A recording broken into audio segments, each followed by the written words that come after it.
The U.S. Army Rangers. We're talking about these guys with the tan beret. Not these guys who practice falling down for 3 weeks. I know, I'm a leg. At least my bolts still work. The U.S. Army Rangers have been America's hot button for quite some time. Believe it or not, the first actual Rangers predate the U.S. by like 20 years. Yeah, that's right, in the mid-1700s, while still under the rule of somebody who doesn't have their flag on the moon, Rangers were born. This is also the time when the 19 standing orders of the Rangers were written, and it's still used to this day. Now, Rangers back in the colonial days were mainly used for reconnaissance, in between fortifications, giving early warning to units that were there. And right around World War II and all the way up to modern day, Rangers fill a very specific role in between certain special operations group and regular army. So trying to say that Rangers are better than special forces or SEALs is kind of a dumb idea.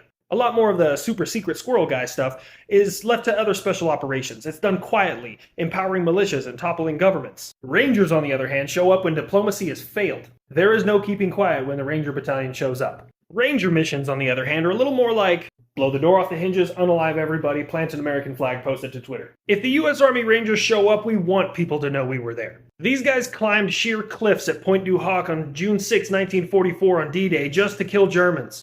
Guys, I don't know how you're going to get up that cliff. But there's bad guys up there. We have to. These guys are the Army-sanctioned version of the Demolition Man. I bet they still don't know how to use the 3 seashells. In 1945, they penetrated and completely destroyed an enemy POW camp, saving 500 Americans. Tangoing with U.S. Army Rangers is like watching Forrest Gump backwards. 1 second, you're a successful soldier, and the next, you got magic legs. This is America's version of a trunk monkey. Their sole purpose in life is to fuck shit up. And if they can't, they're often allocated assets that they just point at where to fuck shit up.